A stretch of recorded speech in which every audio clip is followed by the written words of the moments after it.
तेरे लगे रे सत्संग बागे हो बाग, बंदी छोड़ चमन के माड़ी। तेरे लगे रे सत्संग बाग हो बाग, बंदी छोड़ चमन के माड़ी। तेरे लगे हो बाग, बंदी छोड़ चमन के माड़ी। सत्संग से सोधी आवे, नहीं जीव 84 में जावे। सत्संग से सोधी आवे, नहीं जीव 84 में जावे। अब मेटो द्वेष और राग हो राग, या उम्र बतेरी जाली। अब मेटो द्वेष और राग हो राग, या उम्र बतेरी जाली। तेरे लगे रे सत्संग बाग हो बाग, बंदी छोड़ चमन के माड़ी। तेरे लगे सत्संग बाग हो बाग, बंदी छोड़ चमन के माड़ी। जो नर सत्संग में आते, वो परवचन की मेवा खाते। जो नर सत्संग में आते, वो परवचन की मेवा खाते। उनके मर जासन से नाग हो नाग, जिन सुरत पूरे गुरु से लाली। उनके मर जासन से नाग हो नाग, जिन सुरत पूरे गुरु से लाली। तेरे लगे रे सत्संग बाग हो बाग, बंदी छोड़ चमन के माड़ी। तेरे लगे रे सत्संग बाग हो बाग, बंदी छोड़ चमन के माली। सत्संग में बूटे साधु, एक से एक अगाधु। सत्संग में बूटे साधु, एक से एक अगाधु।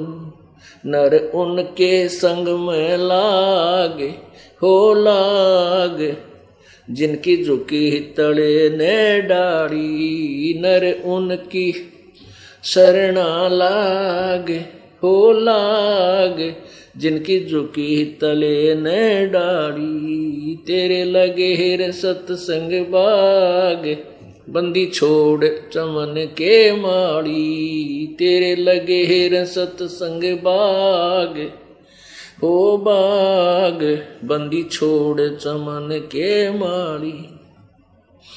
तेरा तरवर राम देवानंद, उसका लाग गया एक अमर कंद।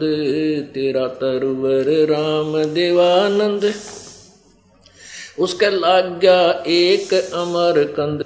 मोहे दे दिया अमर सुहाग हो सुहाग, मेरी ज्योत गगन में बाड़ी। मोहे दे दिया अमर सुहाग ओ सुहाग, मेरी ज्योत गगन में बाड़ी। तेरे लगे रे सत्संग बाग हो बाग, बंदी छोड़ चमन के माड़ी। तेरे लगे रे सत्संग बाग हो बाग, बंदी छोड़ चमन के माड़ी। सत्संग की अमर कहानी, किसे संत विवेक की न जानी। सत्संग की अमर कहानी, बिरले संत विवेक की न जानी। जागे राम पाल के भाग हो भाग, मिली सार शब्द की ताड़ी। जागे राम पाल के भाग हो बाग, मिली सार शब्द की ताड़ी।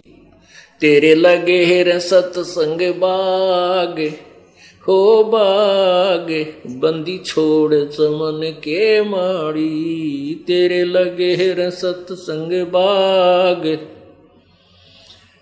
हो बाग बंदी छोड़ चमन के माड़ी, सत्संग की अमर कहानी, बिरले संत विवेकी न जानी। सत्संग की अमर कहानी, बिरले संत विवेकी न जानी।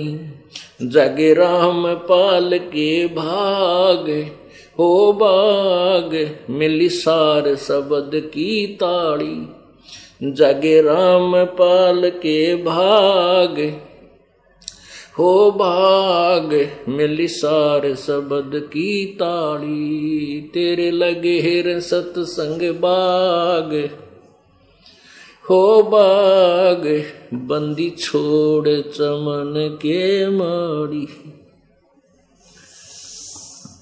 परमेश्वर सारी सृष्टि का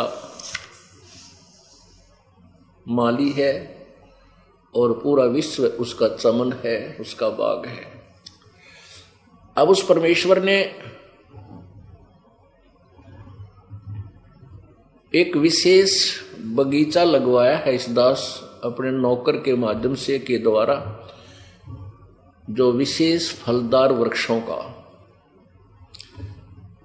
और अब जो पहले साधना करते हुए आ रहे थे, प्रभु के चरणों में थे आज से 600 वर्ष पहले, वही पुण्यात्मा इतने परिपूर्ण कर गए थे प्रभु भक्ति से कि उनको अब मनुष्य जीवन मिलता हुआ आ रहा है।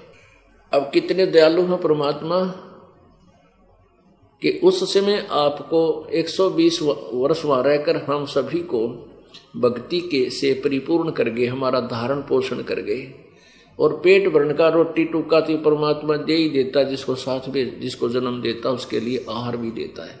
लेकिन धारण पोषण विशेष जो आध्यात्मिक धारण पोषण है, इस आत्मा को भक्ति से परिपूर्ण करता है, जिसकी परिणाम स्वरूप इस आत्मा को पहले जो परमात्मा आए थे केवल 5 नाम देकर गए थे। कौन से 5 नाम? जो आपको प्रथम मंत्र में दिए जाते हैं। प्रथम बार उपदेश में जो 7 मंत्र दिए जाते हैं उनमें से केवल 5 नाम प्रभु देकर गए थे। उन 5 मंत्रों से आप इतने भक्ति युक्त हो गए कि आपको कई कंटिन्यूस मनुष्य जन्म भी मिलते हुए आ रहे हैं। और इस भक्ति काल, ये भक्ति युग शुरू हो गया, भक्ति का समय शुरू हो गया, भक्ति काल बोलते हैं इसको। इसके लिए परमात्मा ने पहले ही कबीर सागर में लिखा है कि धर्मदास तो लाख दुहाई और ये सार शब्द कहीं बार ना जाई, और सार मूल ज्ञान, ये तत्व ज्ञान में की और जिक्र मत करना। कहते हैं ये सार नाम बाहर जो पढ़ी, ये बिचली पीढ़ी हंस नहीं तरही। अब फर्स्ट, अब और लास्ट, और ये मध्य वाली जो है मिड की, तो 3 कलयुग को 3 हिस्सों में बांटा प्रभु ने। तो सबसे पहले कहते हैं हम प्रथम चरण में हम बनारस में आए थे और मगहर से हम सहशरीर चले जाएंगे, ये प्रथम चरण होगा। और बिचला चरण कब होगा? जब पूरा समाज शिक्षित होगा। उस समय मैं आऊंगा 12वें पंथ में, गरीबदास वाले पंथ में हम आएंगे, हम ही 12वें पंथ हम ही चलावें, सभी पंथ मिटाकर एक पंथ चलावें। और अब ये बिचली पीढ़ी शुरू होगी। लास्ट की जो पीढ़ी होगी कलियुग के, वो जो व्यक्ति होंगे, पुराणी होंगे, मनुष्य मानव श्रीधारी, वो कर्तगनी हो जाएंगे, पूरे विकारी हो जाएंगे, सब गंदे कर्म किया करेंगे, मांस आहार करा करेंगे। अभी देख लो कितना स्पीड पकड़ा विकारों की तरफ समाज। हिंदू समाज मुसलमान भाइयों को, मुसलमानों को इसलिए बुरा बताता था कि मांस खाते हैं, केवल इसी दृष्टिकोण से वो उनसे हेट करता था, घृणा करता। अब हिंदू समाज में शायद मुसलमानों से भी ज्यादा मांस खाने वाले व्यक्ति हैं। और सिख समाज में तमाकू का भी परहेज था, मांस की तो बहुत दूर की बात है। और सिख समाज के अंदर मांस तो ऐसा हो गया जैसे हलवा पूरी होया करे, अरे थरा गजब हुई हो। उन महापुरुषों का एक भी अनुसरण नहीं रहा जिनके हम अनुयायी कहलाते हैं और गुणगान करते हैं। तो इसी प्रकार ये बिजली गिरती हुई आ रही है। अब ये समाज एक बार मानव समाज में ये स्टॉप लगेगा इन विकारों का, बुराइयों का, माया की दौड़ धूप का। क्योंकि परमात्मा जो धन देगा, परमात्मा जो घर में सुख देगा, वो किसी से नहीं हो सकता। ना 2 नंबर का धंधा करके, ना रिश्वत लेकर, किसी प्रकार भी प्राणी धनी नहीं हो सकता।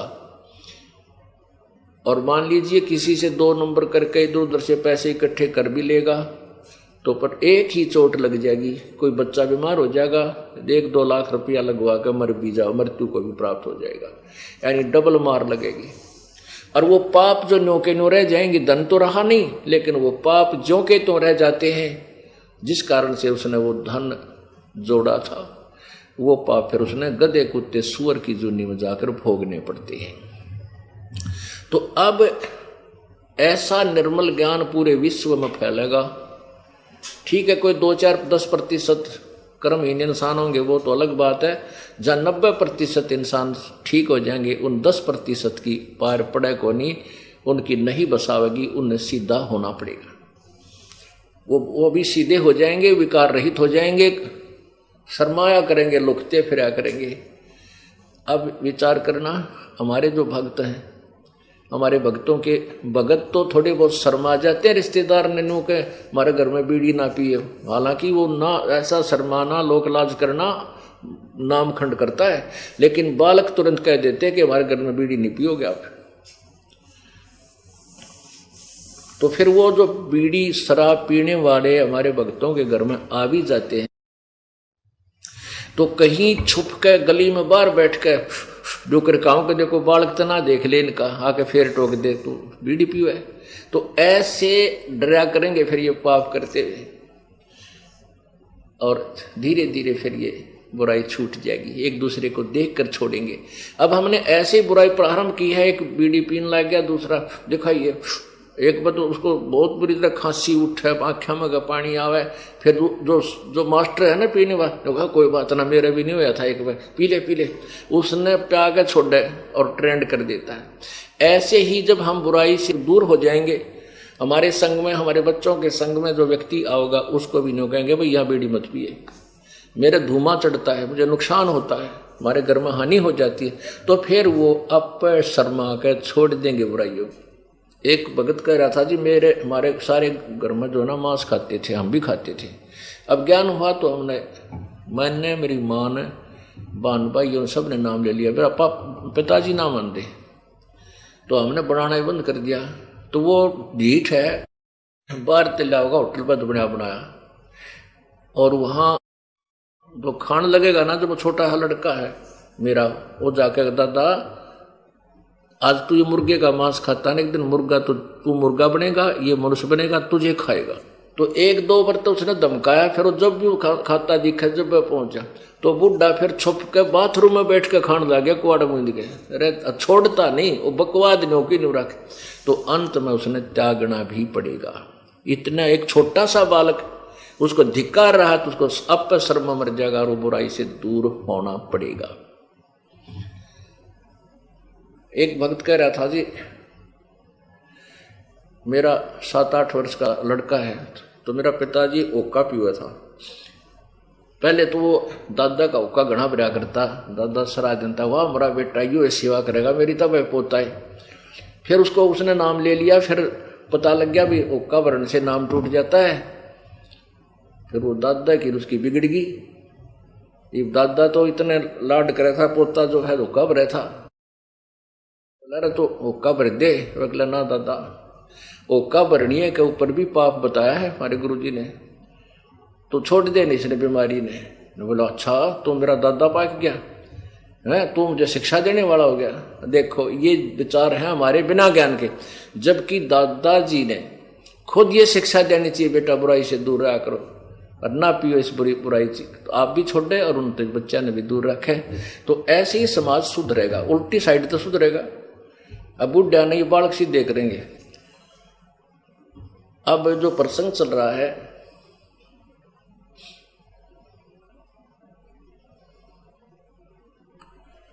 कि सत्संग में आपको इसलिए बुलाया जाता है, यहां पर पुराने भक्त भी होते हैं और बिल्कुल नए भक्त भी आते हैं।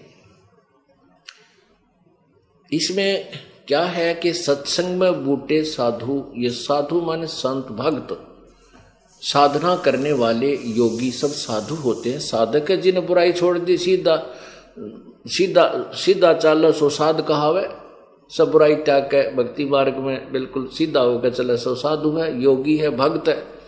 तो कहते सत्संग में अच्छे अच्छे भक्त होते हैं, एक से एक अच्छी आत्मा मिलेंगी। लेकिन नए भक्त के लिए संकेत है कि उनके पास बैठना, उनसे चर्चा करना प्रभु की, उनसे क्योंकि यहाँ आपको इसलिए बुलाया जाता है कि दास तो 2 घंटे सत्संग करके फिर संगत से मिलने में लग जाता है, और बाकी भक्त जो मिल लिए बाद में बैठ जाते मंडली बना के, चर्चा चलती है। गुरुदेव नाथ ये बताया, इसका नए भक्त पूछते हैं इसका क्या अर्थ बनता है, तो पुराने भक्त उनको बताते हैं। तो उसके लिए बताते हैं कि उन नए भक्तों को कहते हैं कि उनकी संग में बैठ, जिनकी झुकी तले ने डाली, यानी जैसे पौधे पेड़ होते हैं और जिनके फल लदपद लगे हों, आम के या अंगूर के गुच्छे लगे हों, तो वो नीचे को झुक जाती हैं टहनियां, तो वो फलदार वृक्ष होते हैं। अर्थात जो विनम्र आत्माएं हो चुकी हैं, जो कितनी बार आप प्रसन्न करते हो, प्यार से उत्तर दे रहे हैं, समझो वो भक्ति से परिपूर्ण है, तो उनसे ही ज्ञान समझे, इसका ये तात्पर्य है। अब जो दास सत्य कह रहा है, इसके लिए संघर्ष चल रहा है और चलेगा, और सब फिटे मुंह होंगे, क्योंकि ये परमेश्वर का चलाया हुआ मार्ग है, ये हमारा चलाया हुआ नहीं है। परमेश्वर ने पहले से ही ये निर्धारित समय किया हुआ था। अब ना तो मेरे पिताजी ने कदे यूं काम देखा ना करया जो दास की ड्यूटी लाई, ना दादाजी ने, ना परदादा, 7 पीढ़ी तक तो हमें ज्ञान है कि इस व्यवसाय में कोई भी व्यक्ति हमारे खानकुल में नहीं था। और जब दास को ये सेलेक्ट किया है, और ये दास जेई की सर्विस करता था, 2 रोटी बढ़िया मिल रही थी, और जिसको ये संसार सुख मानता वो सुख भी, 2 पुत्र थे 2 पुत्री, और बढ़िया झोंपड़ी डाल रखी थी, ठीक काम चल रहा था। अब परमात्मा ने दया करी, प्रेरणा दी अपने दास को रह रह कर, और वो नौकरी भी त्यागनी पड़ेगी इस परमार्थ के लिए, सब इच्छा से त्यागा। अब इसका विरोध जो करते हैं हमारे मार्ग का, क्योंकि कौन करते हैं, वो करते अज्ञानी जो गुरु पद पर बैठे हैं, और जो आचार्य पद पर बैठे हैं, जिनको ये पता लग गया है कि तुम्हारे अज्ञान की खाल उतर चुकी है, और जनता को पता लग गया तो तुम्हारे पास कोई नहीं आवेगा, धिक्कारेगा तुम्हारे को, तुम्हें कहीं ठिकाना नहीं पृथ्वी पर। तो उन्होंने उस सत्य को छुपाने के लिए कि संत रामपाल हमारी खाल उतार रहा है, हमारे अज्ञान को स्पष्ट कर रहा है, उसको दबाने के लिए कि इसका जो प्रचार बंद करवा दिया जाए और कोई विकल्प नहीं। इस दृष्टिकोण से उन्होंने जनता को भ्रमित करना प्रारंभ किया। सतलोक का आश्रम क्रोथा में ऐसा होता है, वहां ऐसा होता है, वो पाखंडी है, ढोंगी है, ये करता है। वो ये चाहते थे कि उसको इतना बदनाम कर दे रामपाल को कि वहां कोई व्यक्ति जावे कोई ना अपनी बहन बेटियां न जान दे। जनता को भ्रमित किया, फिर राजा को भ्रमित किया,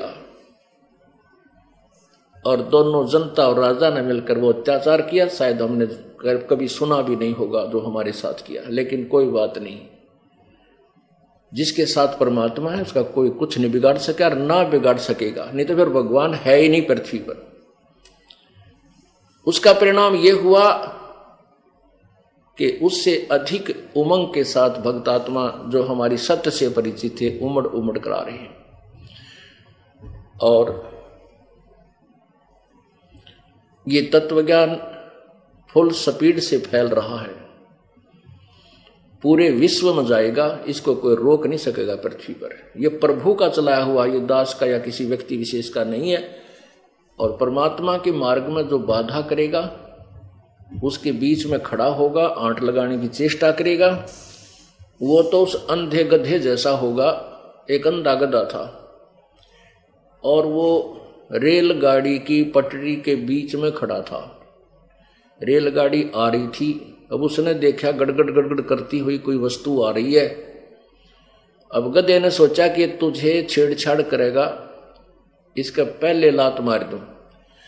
अब ट्रेन ने तो वहां आना ही था, पर क्योंकि उसका मार्ग था और मार्ग में अंधा गधा खड़ा, और वो ने सोचा कि आन देश ने मेरा निकट, इसका लात ठोकूंगा, ये मुझे डिस्टर्ब करने आ रहा है कोई वस्तु। अब जो ही ट्रेन बिल्कुल निकट आई, उस अंधे गधे ने दोनों लात मारी, दोनों पछंडे मारे रेल के इंजन के, उठा के पटक दिया, गधा के राकित पड़ा जाकर। तो रेल के मार्ग में अंधा गधा खड़ा कभी रुक सकता है? तो जो परमात्मा के मार्ग में, कबीर परमेश्वर के इस मार्ग में बाधक बनेंगे, वो अंधे गधे समझ लेना।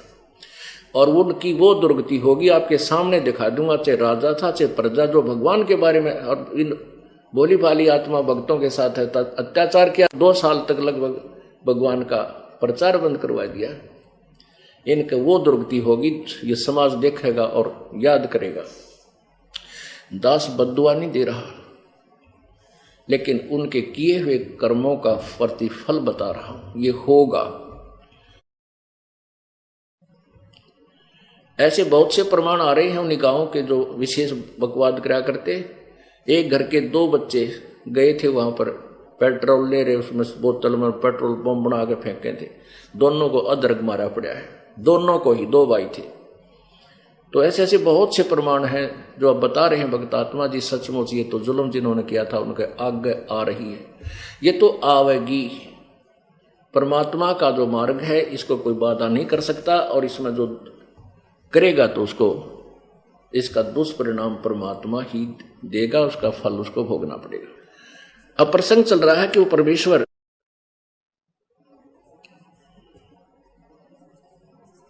जब आते हैं तो अपने तत्व ज्ञान का प्रचार करते हैं और वो बताते हैं कि अंधे की बाँ अंधे ने पकड़ रखी है। अब वो रास्ता कैसे बता सकेंगे? अब परमेश्वर आए, उन्होंने ये सत्य मार्ग बताया और हम दासों की आंख बना दी, मोतियाबिंद का ऑपरेशन कर दिया, और फिर ये एक हॉस्पिटल चालू करवा दिया, सत्संग स्थल, जिसमें अज्ञान रूपी, आध्यात्मिक अज्ञान रूपी मोतियाबिंद का यहाँ ऑपरेशन किया जाता है। और फिर वो पुण्यात्मा परमेश्वर के यथार्थ ज्ञान से परिचित होकर गदगद हो जाता है। आप देख रहे हो दूर दूर देशों से पुण्यात्मा परमात्मा की प्राप्ति में यहां पहुंच रहे हैं। गर्मी हो, सर्दी हो, चाहे कैसी ही आपदा हो, आंधी तूफान आए, ये पुण्यात्मा छोटे छोटे नवजात शिशुओं को लेकर परमेश्वर के चरणों में पहुंच जाते हैं, उसके दरबार में पहुंच जाते। इससे सिद्ध है कि ये तत्व ज्ञान से परिचित हो चुके हैं। अब प्रसंग चला है कि जग सारा रोगिया रे, जिन सतगुरु वैद न जाना जग सारा रोगिया रे। कौन सा रोग है? जन्म मरण का रोग लगा या तृष्णा बढ़ी खांसी। पुण्यात्माओं, जब तक हमारी जन्म और मृत्यु समाप्त नहीं होगी तब तक हम सुखी नहीं हो सकते। फिर तो ये अरहट जैसा कुआं होगा। अरहट का कुआं होता था पहले, सिंचाई का विशेष साधन था किसान के लिए, कि कुआं खोद लिया जाता था और उसके ऊपर एक लकड़ के जो सपोर्ट देकर के एक पुली बांध दी जाती थी, एक पुली डाल दी जाती थी, जिसके ऊपर एक चैन डाली जाती थी गिरारी फिट करके, और उस लोहे की चैन के ऊपर बाल्टियां वेल्ड कर दी जाती थी, फिट कर दी जाती थी। वो बाल्टियां नीचे से भर के आती थी, ऊपर खाली हो जाती थी, नीचे से भरकर आती थी, ऊपर खाली हो जाती थी। अब वर्तमान में भक्तों ने अरहट देखा नहीं, इसलिए एक चित्र बनाया। हमने देखा जब इक्का दुक्का अरहट कहीं क्षेत्रों में, दूर क्षेत्रों में होता था, ये ऐसा होता था अरहट। ये देखिएगा, ये अरहट है, ये ऐसा होता था अरहट।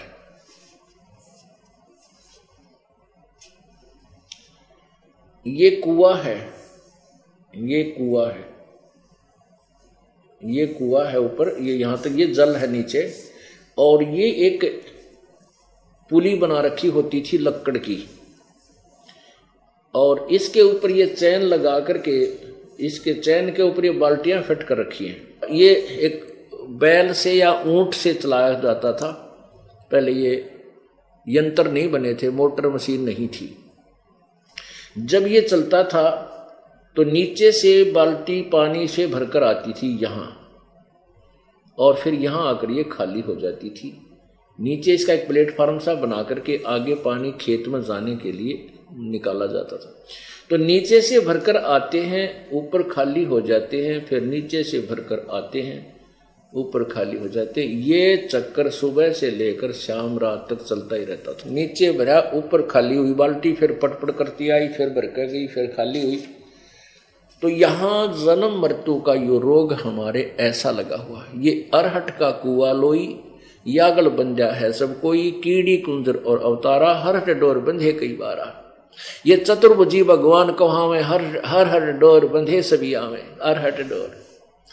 ये चतुर्भुजी भगवान, ये चार भुजा के मालिक ब्रह्मा विष्णु महेश, ये भी जन्म मृत्यु के चक्कर में है। इनका भी अरहट के साथ फेरा है। ये भी ऐसे ही अपना जन्म मृत्यु का जो कष्ट उठाते रहते हैं। ये दीर्घ रोग है। पुणात्मा, आज तक हमें हमारे सदग्रंथों का ज्ञान भी नहीं प्राप्त हुआ। पवित्र हिंदू धर्म में जन्म होने के कारण हमें जो अज्ञान सुना था, हमने लोक वेद सुना था, दंत कथा सुनी थी, उसमें यही बताया गया था कि ब्रह्मा विष्णु महेश सर्वेश्वर हैं, महेश्वर हैं, और ये कालज्ञ मर्तुज, ये कालज्ञ अविनाशी, इनके कोई माता पिता नहीं, और यही पूरी सृष्टि के रचनहार हैं, सबके यही सुखदाता है। इस तरह के हमें स्टेटमेंट दे रखी थी। और जबकि इन्हीं के इतिहास में, इन्हीं महापुरुषों की जीवनी में, पुराण में ये लिखा हुआ है कि तो नासवान है, इनकी जन्म और मृत्यु होती है। अब देखिएगा श्री मद् भगवत, श्रीमद् देवी भगवत, श्रीमद् भगवत तो गीता, और ये श्रीमद् देवी पुराण, इसको श्रीमद् देवी भगवत भागवत कहते हैं। देखिएगा, ये है श्री देवी पुराण कहो, इसे श्रीमद् भगवत देवी भागवत कहो। तो सचित्र मोटा टाइप, संपादक हनुमान प्रसाद पोदार, चमन लाल गोस्वामी। और ये कहाँ से छपी है, प्रकाशक कौन है?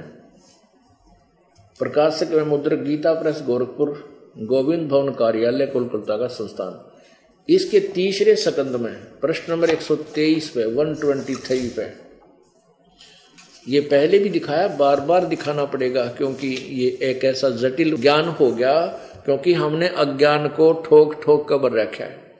अब उसको निकालने के लिए, उसको उतारने के लिए जो गलत रंग हमारे ऊपर चढ़ गया, रह रह कर रेग मार मारना पड़ता है। रेग मार ऐसे मारते हैं, वो रेग मार ऐसे बार बार सैकड़ों बार मार करके वो रेग मार से वो रंग उतरता है, और फिर नया पेंट किया जाता है। नहीं तो पुराना पेंट नए पेंट ने टक्कर ना दे। यदि ये बार बार ये दास आपको ये रेग मार मार के अर्थात ये ना दिखाऊं, तो दास वाला जो यथार्थ ज्ञान है आपके हृदय में समा नहीं सकता। ये रेग मार लगा जा रहा, देखिए। तो जितनी बार आवश्यक होगा उतनी बार ही लगाना पड़ेगा। ये तीसरा स्कंद है, प्रश्न नंबर 123 पे। भगवान विष्णु जी दुर्गा देवी की उपमा कर रहे हैं, प्रशंसा कर रहे हैं, स्तुति कर रहे हैं। तुम शुद्ध स्वरूपा हो, यह संसार तुम्ही से उद्भासित हो रहा है। मैं ब्रह्मा और शंकर, हम सभी तुम्हारी कृपा से विद्यमान हैं।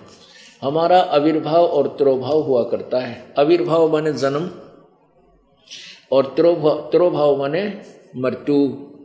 हमारा तो मैं यानी विष्णु, ब्रह्मा और शंकर, हमारा तो आविर्भाव और तिरोभाव जन्म मृत्यु हुआ करता है। केवल तुम ही नित्य हो, जगत जननी हो, प्रकृति और सनातनी देवी हो। अब देखिएगा, भगवान शंकर बोले, देवी यदि महाभाग विष्णु तुम्ही से प्रकट हुए हैं तो उनके बाद उत्पन्न होने वाले ब्रह्मा भी तुम्हारे बालक हुए, फिर मैं तमोगुणी लीला करने वाला शंकर क्या तुम्हारी संतान नहीं हुआ? अर्थात मुझे भी उत्पन्न करने वाली तुम ही हो। फिर नीचे देखो, इस संसार की सृष्टि, स्थिति और संहार में तुम्हारे गुण सदा समर्थ हैं। इन्हीं तीनों गुणों से उत्पन्न हम ब्रह्मा, विष्णु एवं शंकर नियमानुसार कार्य में तत्पर रहते हैं। अब इस पवित्र पुराण ने, देवी पुराण ने सारा ही कंसेप्ट क्लियर कर दिया, जिसको हम ब्रह्मा, विष्णु, महेश को अजरो अमर सर्वेश्वर महेश्वर, इनके कोई माता पिता नहीं है, ये सर्वस्वा है, ये तो खुद कहते हैं हम तो जन्म मृत्यु होती है। और एक तो ये सिद्ध हुआ कि ये अविनाशी नहीं है, इनकी जन्म और मृत्यु का रोग इनके भी लगा हुआ है। दूसरा ये हुआ कि दुर्गा को प्रकृति भी कहते हैं। तीसरा ये हुआ कि ब्रह्मा, विष्णु, महेश इसके पुत्र हैं। और चौथा ये स्पष्ट हुआ कि रजगुण ब्रह्मा है, सतगुण विष्णु है, तमगुण शिव जी। अब इन्हीं 3-4 जो प्रश्न हमारे दिमाग में घूम रहे थे, इनका समाधान कर दिया पवित्र देवी भागवत पुराण ने। अपनात्मा अगर ये दास सीधा ही कह दे, क्योंकि हमारे भगवान ने तत्व ज्ञान में पहले बता रखा था कि ये चतुर्भुजी भगवान कहावे, हर हट डोरे बंधे सब आवे। हमें तो विश्वास था अपने मालिक की वाणी पर आपको नहीं हो सकता था, क्योंकि जैसा कि आपको कल दिखाया था कि ये दानंद जैसे महर्षि, कथित महर्षि भगवान के विषय में क्या कहते हैं, वो तो अशिक्षित था, जुलाहा था, शूद्र था, और कई ब्राह्मणों के पास संस्कृत पढ़ने को गया, उन्होंने पढ़ाने से मना कर दिया और ऊट पटांग भाषा बना के एंड बैंड बोलने लग गया। अब बकवाद यानी जो भी उसके जिंदे जी उसने को शब्द बनाए थे या कविता बनाई थी, उसके अनुयायी उसको पढ़कर उसको आगे उसको पढ़ते रहे। अरे तेरा गजब, जो गीता पुराण वेद बता रहे हैं वही हमारे भगवान की वाणी, अमृत वाणी, वो पहले ही बता रही है। तो इसलिए उन कथित ऋषियों और कथित गुरुओं के अज्ञान से आप इतने परिपूर्ण हो चुके थे कि ब्रह्मा, विष्णु, महेश अजरो अमर हैं। और जो ऋषि महर्षि सतयुग में हुए, त्रेता में हुए, वह तो भाई आंडी थे कति, उनका तो कहना है कि बड़े विद्वान थे। उन विद्वानों की पोल खोल दी देवी भागवत में, आप पर स्पष्ट कर रहे। फिर देखो पुण्यात्माओं, ये इतना जटिल ज्ञान है कि यहाँ अब जितने भी भक्त आए हैं, इनमें से 20% ऐसे हैं जो इस हमारे ज्ञान को सुनकर मैच्योर हो चुके हैं। गुरुजी जो बोल रहे हैं सत्य है, लेकिन 80% बिल्कुल नए बालक हैं। तो उनके लिए ये ज्ञान रह कर दिखाना पड़ेगा, ताकि थोड़ा सा भी कच्चा काम ना रह जाए, कहीं उनके दिल में ठेस पहुंच जाए। क्यों नए भक्त आते हैं, वो उन्हीं के पुजारी होते हैं, और जब ये आंखों देखेंगे कि सचमुच ये तो स्पष्ट है, लिखा हुआ है, तो वो बच्चे सहर्ष इस ज्ञान को स्वीकार करेंगे। इसलिए बार बार यह लालटेन दिखानी पड़ती है। मुझे इन सदग्रंथों को की ना तो आवश्यकता थी, ना पुराण की, ना गीता जी की, ना वेदों की, ना पुराणों की, ना कुरान की, क्योंकि हमारे परमात्मा के मुख्य ज्ञान में, उनकी अमृतवाणी में ये सभी पुराणों का और वेदों का और गीता जी का यथार्थ ज्ञान दे रखा है सिंपल लैंग्वेज में। उससे हम संतुष्ट हो चुके थे। उससे जो विधि उन्होंने भक्ति की बताई थी, उससे हमें जो लाभ हुए वो अद्वितीय थे, इससे हम संतुष्ट हो चुके थे। लेकिन आप जी जो अन्य समाज भर था हमारे की तरह, वो उन्हीं सदग्रंथों को देखकर विश्वास कर सकता है परमेश्वर की वाणी पे, जिन पर आप आधारित थे। जैसे पवित्र हिंदू समाज पूर्ण रूप से पुराणों के ऊपर आधारित है। वेदों का तो नाम लेते हैं, वेद अच्छा ज्ञान है, बिल्कुल सही है, लेकिन वेदों के ज्ञान का जनसाधारण को कतई पता नहीं। जरा सा भी पता नहीं। लेकिन पुराणों के आधार पर उन्होंने क्या बता रखा था नकली गुरुओं ने कि ब्रह्मा विष्णु महेश सर्वेश्वर हैं, सबके पूज्य हैं, यही इनके कोई माता पिता नहीं, अजरो अमर है। तो उन्हीं पुराणों को जिनके आधार से हमारे अंदर अज्ञान ठोका गया था कि हम भी ये कहते थे, पुराणों में लिखा है ऐसा, ब्रह्मा विष्णु महेश सर्वेश्वर है। अब हमने उन्हीं पुराणों में खुद पढ़ लिया, स्वयं पढ़ लिया और पता लग गया कि ये इसमें ये लिखा है कि ये तो नासवान है, खुद कहते हैं हमारा जन्म मृत्यु होता है। और पुण्यात्माओं, इन सदग्रंथों को ना दिखाऊं और वैसे मैं कह दूं, वैसे ही कह दूं कि ब्रह्मा विष्णु महेश नासवान है, ये पूजा के योग नहीं, इनकी जन्म मृत्यु होती है, और इनके पुजारियों के विषय में कह दिया जाए तो डले मारे और झगड़ा कर दे। तो इसलिए ये सदग्रंथ आपके समक्ष दिखाने मुझ दास को आवश्यक होगे, मुझे जरूरत नहीं आपके लिए। क्योंकि किस कारण, जैसे एक अंधा था और रात्रि के समय अंधेरे में हाथ में लालटेन लिए हुए जा रहा था, लालटेन दीप, आगे से बच्चे आ रहे थे उछल कूद करते हुए।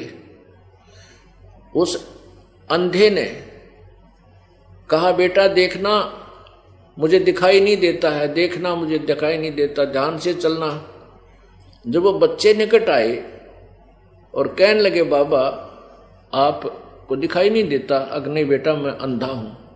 तो उसने कहा, ये लालटेन किस लिए लिए इस अंधेरे में, और लालटेन किस लिए लिए जब आपको दिखता ही नहीं कि तुम आंखों वालों के लिए कहीं मेरे में टक्कर ना मार दो, घेर दो बुढ़े आदमी ने। तो ये सदग्रंथ आपके लिए लालटेन है, जो उनके आंखों वालों के लिए, मुझे इनकी आवश्यकता नहीं। कहीं आप मेरे से ना टक्कर आ मारो, पहले इस सदग्रंथों की रोशनी में स्वयं देख लो, मेरे से टल जाओगे, दूर हो जाओगे और स्वीकार करोगे। जिन्हें स्वीकार करना नहीं तो चुप होकर बैठ जाएगा, बोल नहीं सकेगा, और फिर भी बकवाद करेगा तो भौंकेगा, वो तो कूतरू है, उसकी आदत है भौं होकर। आंखें देख कर जो नहीं मानो तो पशु जैसा प्राणी है, वो तो समान रूप है, भौंकता रहेगा, उस कूतरू की कौन सुने फिर। तो इस प्रकार सच्चाई देखकर नहीं मानते वो दुष्ट आत्मा होते हैं, और सत्य को ग्रहण कर लेते हैं। चाहे हम ठीक, हम सभी दिशा भ्रष्ट थे, अब सदग्रंथों की रोशनी में हमें पता लगा तो हम गलत जा रहे हैं, दिशा हमारी गलत है, अपने घर की तरफ तुरंत टर्न कर जाना चाहिए। समझदारी इसी में है। तो अब क्या पता चला, देवी भागवत महापुराण ने स्पष्ट किया जिनकी जन्म मृत्यु होती है, और प्रमाण करते हैं। अब श्री शिव पुराण, संक्षिप्त शिव पुराण स्पष्ट करेगी कि शिव से सदाशिव, सदाशिव ये काल है, ज्योति निरंजन है, अक्षर ब्रह्म है, इससे ब्रह्मा और विष्णु का जन्म हुआ, दुर्गा और इससे के संयोग से। और दुर्गा और ये काल जो ब्रह्म ज्योति निरंजन, ये सदाशिव भी इसी को कहते हैं, ये ब्रह्मा विष्णु महेश के माता पिता हैं। और संक्षिप्त शिव पुराण सचित्र मोटा टाइप, गीता प्रेस गोरखपुर से प्रकाशित। संक्षिप्त शिव पुराण, संपादक हनुमान प्रसाद पोदार। ये कहाँ से छपा है और कौन इसके प्रकाशक हैं? प्रकाशक एवं मुद्रक गीता प्रेस गोरखपुर, गोविंद भवन कार्यालय कोलकाता का संस्थान। अब इसमें देखिएगा रुद्र संहिता, अध्याय नंबर 6, रुद्र संहिता 99 पृष्ठ पे, इधर 97 पृष्ठ पे संक्षिप्त शिव पुराण। अब यहाँ ये 5वां अध्याय समाप्त हुआ रुद्र संहिता का, ये रुद्र संहिता, और ये 6वां प्रारंभ हुआ। ब्रह्मा जी ने कहा, नारद जी ने अपने पिता ब्रह्मा जी से प्रश्न किया था ब्रह्मांडों की जानकारी के लिए। तो ब्रह्मा जी ने कहा, ब्रह्मन देव श्रोमणे, तुम सदा समस्त जगत के उपकार में लगे रहते हो, तुमने लोगों के हित की कामना से बहुत उत्तम बात पूछी है। जिसमें समस्त चराचर जगत नष्ट हो गया था, सर्वत्र केवल अंधकार ही अंधकार था, न सूर्य दिखाई देते थे न चंद्रमा, अन्य ग्रहों और नक्षत्रों का भी पता नहीं था, न दिन होता था न रात, अग्नि पृथ्वी वायु और जल की भी सत्ता नहीं थी। उस समय तत्सद्ब्रह्म, तत् वह अविनाशी परमात्मा, तत्सद्ब्रह्म, इस श्रुति से जो सत सुना जाता है एकमात्र वही शेष था। आगे देखो, जिस परब्रह्म के विषय में ज्ञान और अज्ञान से पूर्ण उक्तियों द्वारा इस प्रकार विकल्प किए जाते हैं, उसने कुछ काल के बाद द्वितीय की इच्छा प्रकट की। उसके भीतर एक से अनेक होने का संकल्प उदित हुआ। तब उस निराकार परमात्मा ने अपनी लीला शक्ति से अपने लिए मूर्ति की कल्पना की।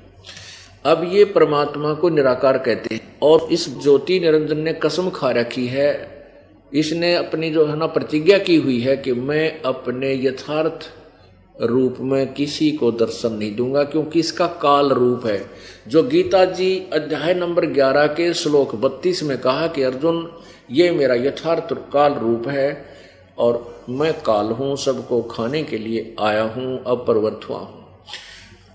और गीता जी अध्याय नंबर 11 के ही 47-48 में स्पष्ट किया है कि ये मेरा रूप जो वास्तविक है, ये आप तेरे अतिरिक्त अर्जुन ना पहले किसी ने देखा, ना आगे देख सकता, ना कोई किसी वेदों में वर्णित विधि से, ना जप से, ना तप से, ना किसी क्रिया से मेरी प्राप्ति नहीं है, मेरा ये वास्तविक रूप है। इसलिए ब्रह्मा विष्णु महेश शिव और अन्य ऋषियों ने साधनाएं की, ओम नाम का जाप किया, मेडिटेशन किया, कुछ परमात्मा प्राप्ति नहीं हुआ, लेकिन सिद्धियां आ गई। इन्होंने अपनी दंत कथा बना ली, अपना लोक वेद बना दिया कि परमात्मा निराकार है। तो ब्रह्मा कह रहा है कि वो परमात्मा वो निराकार है, ब्रह्म, क्यों इनका ज्ञान ब्रह्म से ऊपर है ही नहीं। तो ब्रह्म को ये निराकार मानते, कहते उस ब्रह्म निराकार ब्रह्म ने अपनी मूर्ति बनाई, वो सदाशिव बन गया, जो ब्रह्मा विष्णु महेश का पिता कहलाया। अब देखो, जिस परब्रह्म के विषय में ज्ञान और अज्ञान से उक्तियों द्वारा इस प्रकार विकल्प किए जाते हैं, यानी अज्ञान, ज्ञान और अज्ञान, यानी झूठी साची जो मैं बता रहा हूं, वो झूठी साची इस प्रकार है, कुछ सच्ची कुछ झूठी। ब्रह्मा कहता है उसने कुछ काल के बाद द्वितीय की इच्छा प्रकट की, उसके भीतर एक से अनेक होने का संकल्प उदित हुआ। तब उस निराकार परमात्मा ने, इस ज्योति निरंजन काल ब्रह्म ने अपनी लीला शक्ति से अपने लिए एक मूर्ति की कल्पना की। अब वो क्या बन गया? जो मूर्ति रहित परब्रह्म है उसकी मूर्ति, यानी निराकार। मूर्ति रहित माने निराकार, मूर्ति और मूर्ति माने साकार। भगवान सदाशिव हैं। ये सदाशिव है ना, यो ब्रह्मा विष्णु महेश का पिता है, यो काल है, ज्योति निरंजन है, क्षर पुरुष है, क्षर ब्रह्म भी इसी को बोलते हैं। अर्वाचीन और प्राचीन विद्वान इन्हीं को ईश्वर कहते हैं। उस समय एकाकी रहकर स्वेच्छानुसार विहार करने वाले उन सदाशिव ने अपने विग्रह से स्वयं ही एक स्वरूप भूता शक्ति की सृष्टि की। अब इस काल के ने अपने काल के अंदर से दुर्गा निकली, ये देखना, जो उनके अपने श्रीअंग से कभी अलग होने वाली नहीं थी। उस पराशक्ति को प्रधान प्रकृति गुणवती माया, अब ध्यान से देखना, सुनना, पढ़ना कि ये प्रकृति शब्द और प्रधान शब्द आपके गीता जी के ज्ञान में काम आएंगे। प्रकृति दुर्गा को कहते हैं। उस पराशक्ति को प्रधान प्रकृति गुणवती माया बुद्धि तत्व की जननी तथा विकार रहित बताया गया है। वह शक्ति अंबिका कही गई है।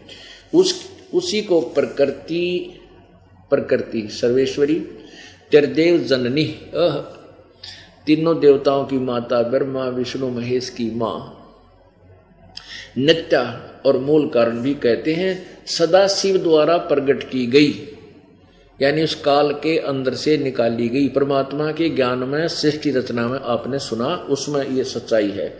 सदाशिव द्वारा प्रकट की गई उस शक्ति के 8 भुजाएं। ये स्पष्ट होगा कि प्रकृति भी उसी को कहते, दुर्गा को, या तीनों देवताओं की मां है, त्रिदेव जननी है। और सदाशिव द्वारा प्रकट की गई, यानी काल के अंदर से निकली है, उसकी शक्ति की 8 भुजाएं, यानी अष्टंगी ही है। ये ब्रह्मा विष्णु महेश की माता है। नाना प्रकार के आभूषण उसके श्री अंगों की शोभा बढ़ाते हैं। स्पष्ट है, वह देवी नाना प्रकार की गतियों से प्रसंपन्न है और अनेक प्रकार के अस्त्र शस्त्र धारण करती है। सिद्ध हुआ ये दुर्गा के ही बारे में है। एकाकिनी होने पर भी वह माया संयोग वसात अनेक हो जाती है, ये कई रूप भी बना लेती है। वे जो सदा शिव हैं उन्हें परम पुरुष यानी काल को परम पुरुष, ईश्वर, शिव और शंभु और महेश्वर कहते हैं। वे अपने सारे अंगों पर भस्म रमाए रहते हैं।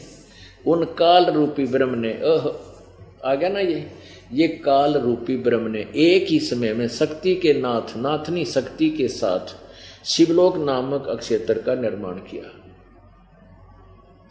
था। उस उत्तम क्षेत्र को काशी कहते हैं। वह परम निर्वाण व मोक्ष का स्थान है। अब यहां ध्यान से देखो कि वे अपने सारे अंगों पर भस्म रमाए रहते हैं। उन काल रूपी ब्रह्म ने एक ही समय में शक्ति के साथ शिवलोक नामक क्षेत्र का निर्माण किया है। ये काल ज्योति निरंजन के विषय में कहा जा रहा है, इसने सदा शिव रूप बना लिया। उस उत्तम क्षेत्र को काशी कहते हैं। वह परम निर्वाण व मोक्ष का स्थान है जो सब के ऊपर विराजमान है। वे प्रिया और प्रियतम प्रियतम रूप यानी पति पत्नी रूप में शक्ति और शिव, दुर्गा और ये काल जो परमानंद स्वरूप हैं उस मनोरम क्षेत्र में नित्य निवास करते हैं। काशीपुरी परमानंद रूपणी है। मुने शिव और शिवा ने दुर्गा और काल और दुर्गा ने, ज्योति निरंजन यानी ब्रह्म और दुर्गा ने, सरपुरुष और दुर्गा ने, देवी ने प्रलय काल में भी कभी उस क्षेत्र को अपने सानिध्य से मुक्त नहीं किया है। देवर से एक समय उस आनंद वन में रमण करते हुए शिवा और शिव के मन में यह इच्छा हुई कि किसी दूसरे पुरुष की सृष्टि करनी चाहिए, जिस पर यह सृष्टि संचालन का महान भार रखकर हम दोनों केवल काशी में रहकर इच्छा अनुसार विचरें और निर्वाण धारण करें। अब इन्होंने संतान उत्पत्ति की कोशिश की यानी विचार किया। ऐसा निश्चय करके शक्ति सहित सर्वव्यापी परमेश्वर शिव ने यानी दुर्गा के साथ इस काल ने अपने वाम भाग के 10वें अंग पर अमृत मल दिया यानी पति पत्नी व्यवहार किया। फिर तो वहां से एक पुरुष प्रकट हुआ, एक व्यक्ति यानी एक परमात्मा इन्होंने उत्पन्न कर दिया। तदंतर उस पुरुष ने परमेश्वर शिव को प्रणाम करके कहा, स्वामिन मेरे नाम निश्चित कीजिए, काम बताइए। उस पुरुष की यह बात सुनकर महेश्वर भगवान शंकर हंसते हुए मेघ के समान गंभीर वाणी में उससे बोले। शिव ने कहा, वत्स बेटा, व्यापक होने के कारण तुम्हारा विष्णु नाम विख्यात हुआ। 6ठे अध्याय में रुद्र संहिता में यह स्पष्ट हो गया कि इस काल यानी ज्योति निरंजन सरपुरुष कहो, इसको ब्रह्म को, जिसने गीता का ज्ञान दिया, श्री कृष्ण में प्रवेश करके भूत की तरह प्रवेश करके, वो उसके संयोग से और दुर्गा के संयोग से पति पत्नी व्यवहार से जो विष्णु जी की उत्पत्ति हुई। अरे तेरा गजब हो यो, हमारे जो सिलेबस तो बता रहा है कुछ, और हमारे गुरु बताया करते उआ बाई एंड वेंड बोला करते थे। क्या वो टीचर ठीक थे? जो टीचर सिलेबस से आउट ऑफ सिलेबस बच्चों को स्टडी करा रहा है वो टीचर ठीक नहीं, वो शत्रु है उन विद्यार्थियों का, गुमराह कर रहा है, वो नावल की कहानी सुना रहा है, इधर उधर के गप्पे आंक रहा है। तो पुण्यात्मा, मेरे को परमेश्वर ने टीचर बना के भेज दिया, और एक टीचर का कर्तव्य है कि वो जैसे पहले वाले अध्यापक ने कोई प्रश्न गलत हल कर रखा है और वो नए टीचर के सामने वो आता है, तो वो क्या करेगा, उसका कर्तव्य बनता है पहले उसमें सुधार करे कि बच्चों ये गलत प्रश्न हल होया हुआ है और तुमने गलत गोट रखा है, इसको ऐसे ठीक करो। अब वो बच्चे जाते हैं उस टीचर के पास जो दूसरी कक्षा में है कि ये आपका किया हुआ प्रश्न उस टीचर ने नए ने गलत बता दिया, तो वो फिर अपनी बेइज्जती महसूस करता है, तेरी तक पोल पाटेगी। और कितने दिन तो पढ़ाते आ रहे, यही 2 दूना 6, 2 दूना 6, और अब उसको बताया गया 2 दूना 4 बतावें, जो कि सत्य है। तो उसने उनको मुश्किल माचगी, थारी बेइज्जती होगी। भाई माचो तो माचो, दुख पाओ तो दुख पाओ, बच्चों का भविष्य तो अब ठीक करना पड़ेगा।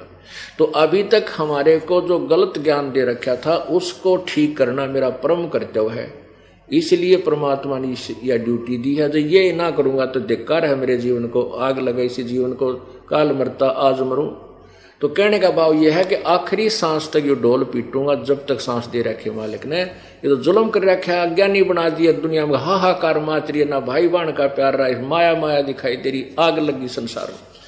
इसके अतिरिक्त इस ज्ञान के बिना संसार में सुधार नहीं हो सकता, और ना आपस में प्यार हो सकता, और ना ये संसार धनी हो सकता।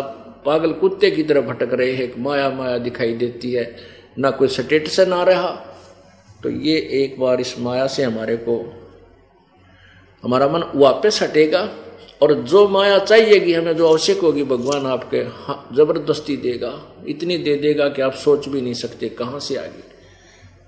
परमात्मा ही देगा, तभी हम संतुष्ट भी होंगे और वो बढ़िया भी होगी, अच्छा भी होगा। 2 नंबर से नहीं होगा तो उससे पाप भी नहीं लगेगा। जैसे आप बीमार हो गए और बीमारी में 20, 30, 50 हजार रुपये लगने हो, परमात्मा 1 मिनट में वैसे ठीक कर दे तो 20, 50 हजार रुपये बच गए, ना रिश्वत लेनी पड़े, ना कि तो और 2 नंबर की झूठ बोलनी पड़े, आपका कितना सारा मिल गया। ऐसे ही प्रभु हमारे ऊपर ना जाने कितने प्रकार से कृपा कर देगा। यह अपना आँखें देख लिया कि शिव पुराण में लिखा है कि दुर्गा और सदाशिव, यानी इस काल से जो निराकार था फिर साकार बना, सदाशिव बन गया, इन दोनों के संयोग से विष्णु की उत्पत्ति हुई, जो इनका बेटा है, और दुर्गा और ये काल इनके पिता हैं। अब ब्रह्मा जी के विषय में देखो उत्पत्ति। अब ये 6ठा अध्याय समाप्त हुआ, यह 7वां प्रारंभ हुआ रुद्र संहिता का। ब्रह्मा जी कहते हैं देव से तत्पश्चात, यानी विष्णु के उत्पन्न होने के बाद, तत्पश्चात कल्याणकारी परमेश्वर शाम सदाशिव ने पूर्ववत प्रयत्न करके मुझे अपने दाहिने अंग से उत्पन्न किया। यानी दुर्गा और उन दोनों ने अपने पति पत्नी व्यवहार से मुझे उत्पन्न किया। उन महेश्वर ने तुरंत ही अपनी माया से मोहित करके नारायण देव की नाभि में डाल दिया और लीलापूर्वक मुझे वहां से प्रकट किया। इस प्रकार इस कमल से पुत्र के रूप में मुझ हरणागर्भ का जन्म हुआ। अब ये आप ब्रह्मा कह रहे हैं कुछ झूठी कुछ सच्ची बताऊं भाई, मैं तेरे सच्चाई पूरी तो है नहीं, लेकिन क्योंकि झूठी क्यों कह रहा है ये, जब ब्रह्मा जी कमल के फूल पर उत्पन्न हुए, और ये पुराणों का ज्ञान ब्रह्मा जी द्वारा ही दिया गया है, वो सबका वही ज्ञान दाता है, लेकिन इनके आगे वक्ता उस ज्ञान को श्रवण करके बोलने वाले अलग अलग हो गए। उन्होंने कुछ अपना मिश्रण करके अलग अलग बोला, तो उनके नाम के कारण, लेखक के वक्ता के नाम के कारण इन पुराणों को 18 भागों में बांट दिया। वैसे ज्ञान एक ही है। 18 पुराण, जैसे ये 18 बोध, उन 18 बोध में ये 18 पुराणों को एक ज्ञान लिखा है। अब ब्रह्मा की उत्पत्ति दुर्गा और काल से, विष्णु की उत्पत्ति दुर्गा और काल से, और ये स्वयं स्वीकार कर रहे हैं देवी भागवत में कि हमारा तो जन्म और मृत्यु होता, आप हमारी माता हो और आप प्रकृति देवी हो। अब ये सिद्ध हुआ कि ब्रह्मा विष्णु महेश का जन्म मृत्यु होता। अब महेश की और गड़बड़ी रहेगी कि यो, अब यहाँ इसमें क्या चक्कर है। वैसे देवी पुराण में तो शंकर जी ने स्पष्ट कर रखा है कि मैं भी आप ही की संतान हूं, आप ही से मेरा जन्म हुआ। यहाँ भी अनुवादकर्ता ने गड़बड़ कर रखी है संस्कृत से हिंदी में। अब इसने अनुवादकर्ता ने वो कुछ गोलमोल कर दिया कि शिव से शिव की उत्पत्ति कैसे लिखूं, तो यहां उसने छोड़ दिया, लेकिन आगे ये स्पष्ट कर दिए 4 इसी के 9वें अध्याय में। ये देखिएगा प्रश्न नंबर 110 संस्कृत शिव पुराण, ये 9वां अध्याय यहां समाप्त होता है। इसके ऊपर देखो, इस प्रकार ब्रह्मा विष्णु और रुद्र इन तीनों देवताओं में गुण हैं, परंतु शिव गुणातीत माने गए। अब इस प्रकार ब्रह्मा विष्णु और रुद्र, यानी ब्रह्मा विष्णु और शिव, ये शंकर, इन तीनों में तो देवताओं में गुण है, रजगुण ब्रह्मा, सतगुण विष्णु, तमगुण शिव जी। लेकिन ये शिव गुणातीत माने गए। काल जो है ये इनसे न्यारा है। जो गीता जी के 7वें अध्याय के 12वें श्लोक में कहता है कि इन तीनों गुणों के सतगुण रजगुण से उत्पन्न होने वाले जो भाव हैं ये सब मुझसे ही उत्पन्न होने वाले जान, लेकिन मैं इनमें नहीं और ये मुझ में नहीं, मैं इनसे न्यारा हूं।